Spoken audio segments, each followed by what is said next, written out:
نحمده ونصلي ونسلم على رسوله الكريم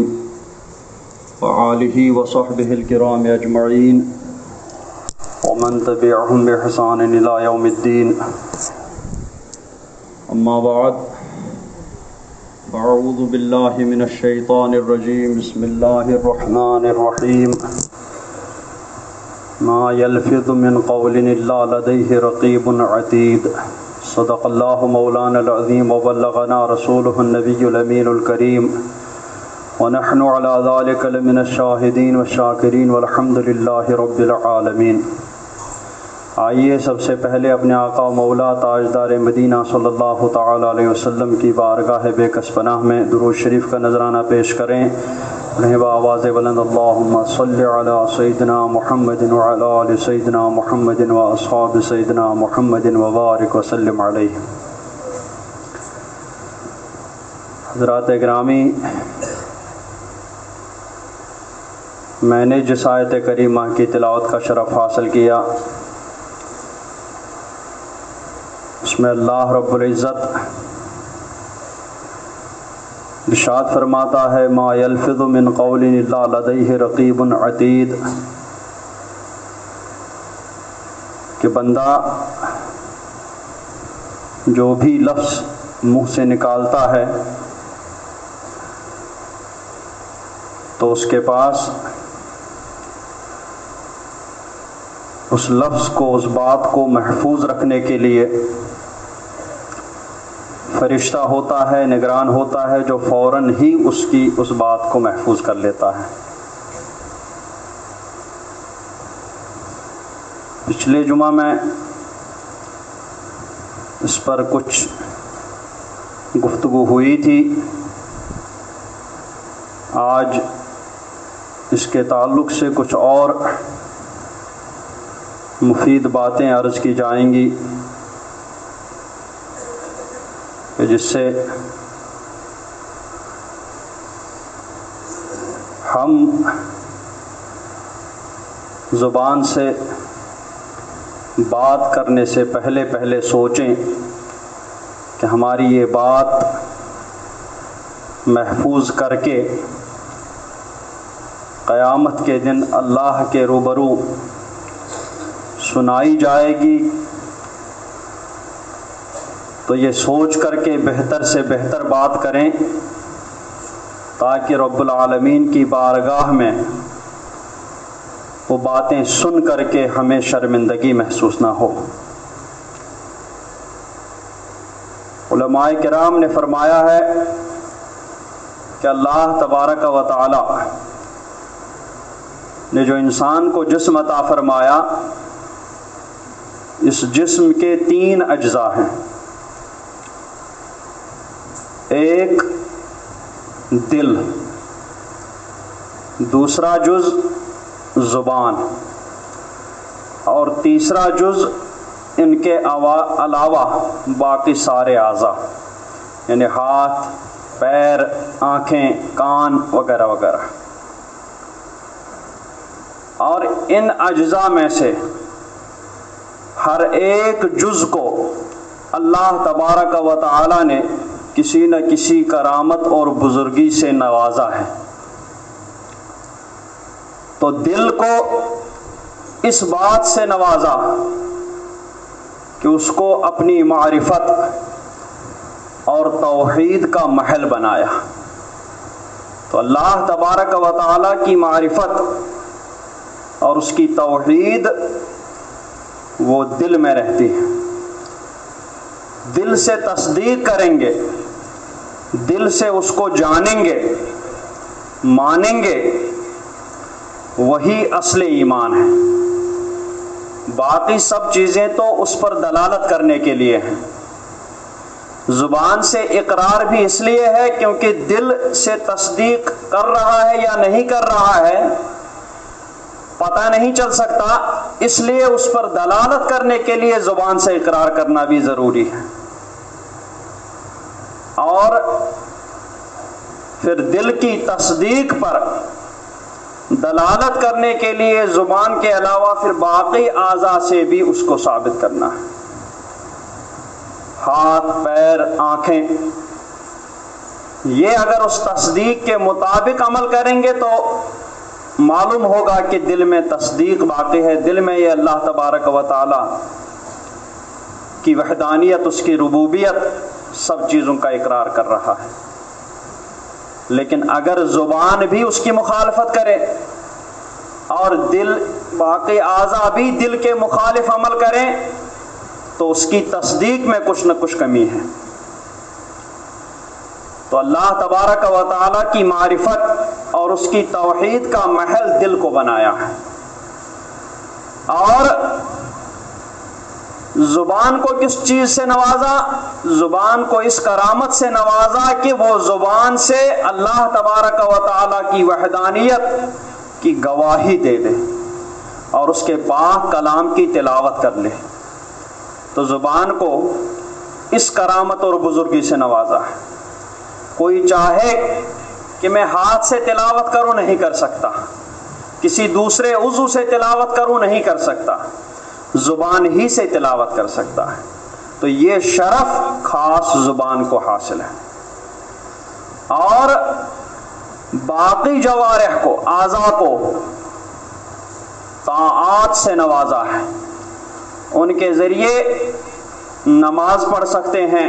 روزہ رکھنا ہے، اور اسی طریقے سے باقی تمام اعمال صالحہ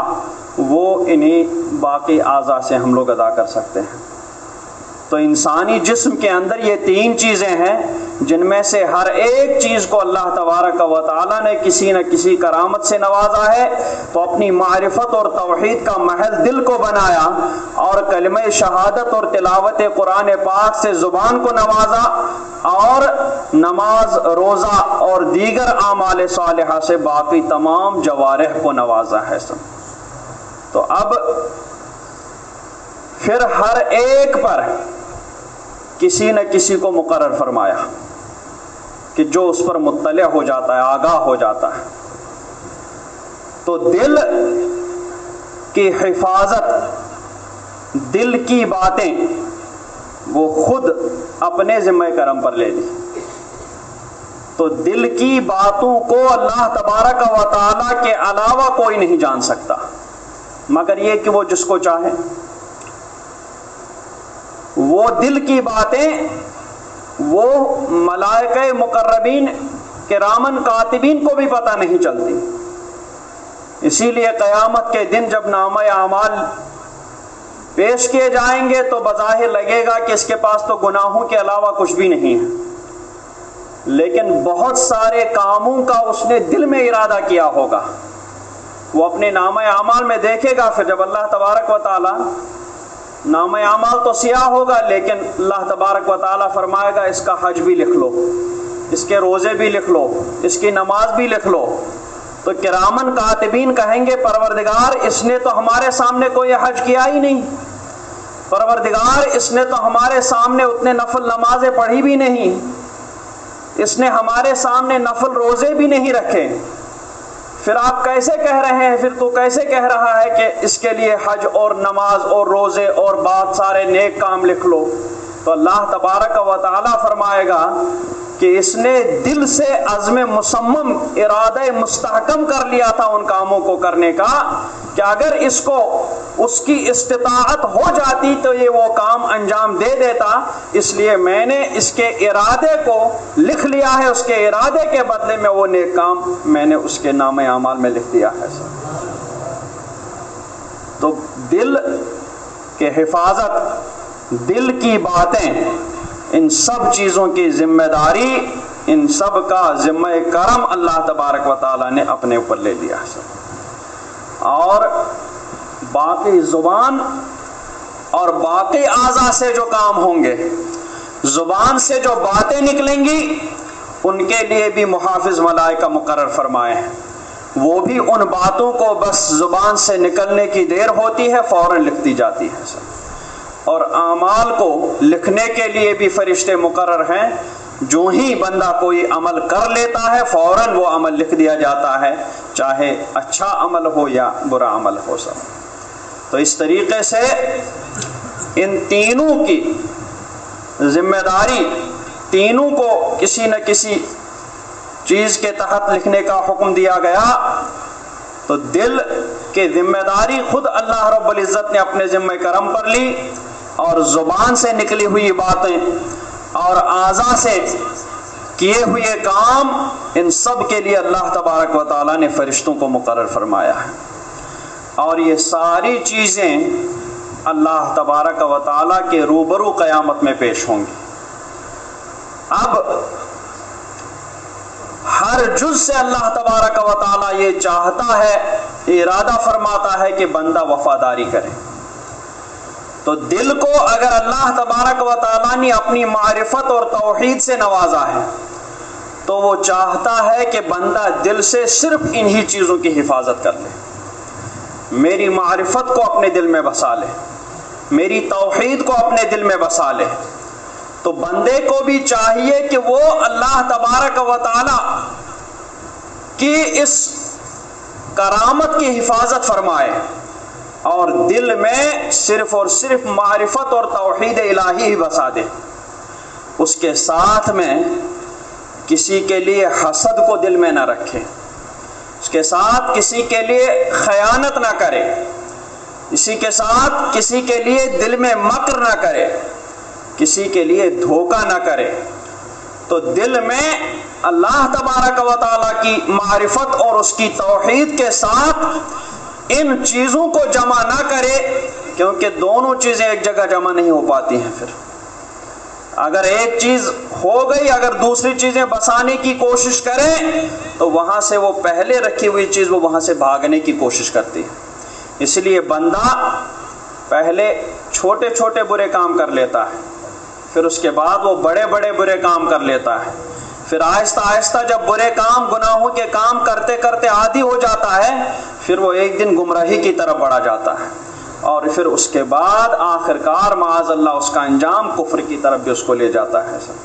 تو اسی لیے دل میں توحید اور معرفت ہی کو بسا لو، اس کے ساتھ کسی کے لیے حسد اور دھوکہ اور خیانت وغیرہ کو جمع نہ کرو۔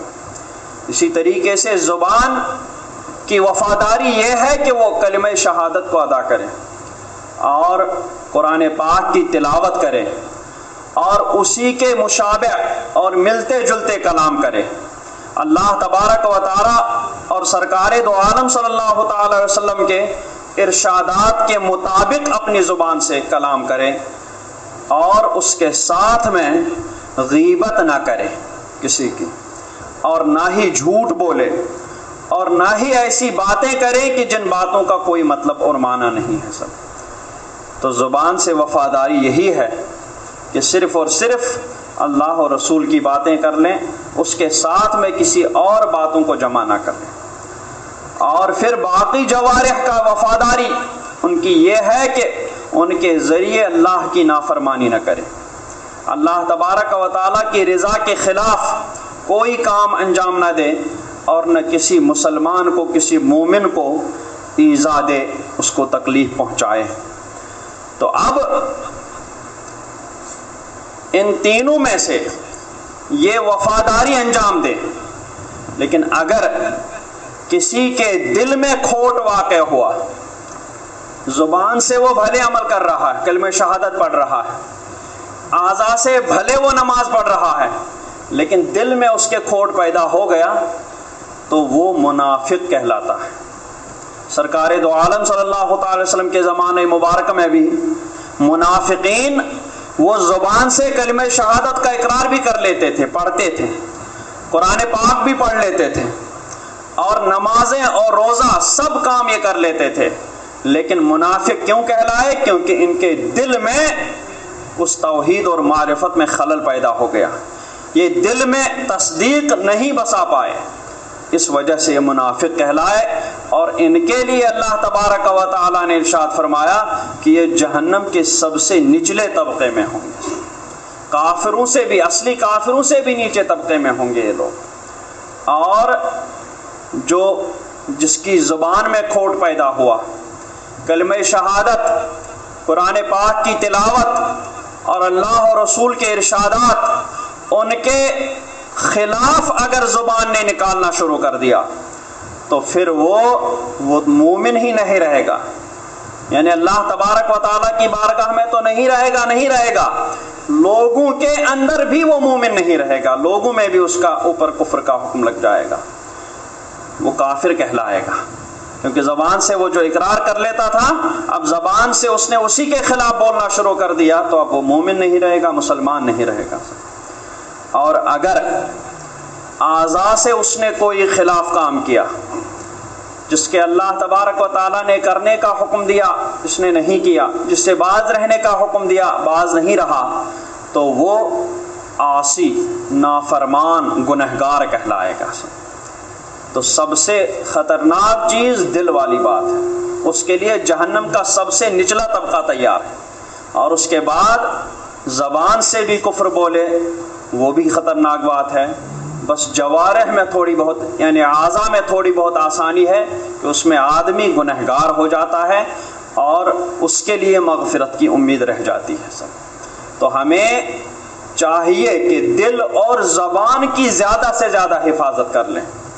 ان سے کوئی ایسا کام نہ کریں کہ جس کی وجہ سے ہم منافقین کے زمرے میں یا معاذ اللہ کافرین کے زمرے میں داخل ہو جائیں۔ اس لیے ان دو چیزوں کی زیادہ سے زیادہ حفاظت کرنی چاہیے سب، اور پھر اس کے بعد اعضاء کی حفاظت کرنی چاہیے تاکہ جہنم میں داخل بھی نہ ہوں، کیونکہ گنہگار اللہ تبارک و تعالیٰ کے عدل سے جہنم میں داخل ہو سکتا ہے، اپنے برے اعمال کی سزا پا سکتا ہے، اور برے اعمال کی سزا پانے کے بعد وہ جہنم سے باہر آ جائے گا اور آخرکار جنت میں چلا جائے گا۔ لیکن اگر ہم اعضاء کی بھی حفاظت کر لیں تو جہنم کی آگ ہمیں چھوئے گی بھی نہیں، جہنم داخل بھی نہیں ہو سکتے ہیں۔ یہ علماء کرام نے فرمایا کہ کس طریقے سے تم لوگ دل اور زبان اور باقی اعضاء کی حفاظت کس طریقے سے تمہیں کرنی چاہیے تھی۔ اس طریقے سے اس کے لیے زیادہ سے زیادہ علم کی باتیں حاصل کریں اور ان پر عمل کرنے کی کوشش کریں۔ وصلی اللہ تعالی علی خیر خلقہ محمد وعلی آلہ وصحبہ اجمعین۔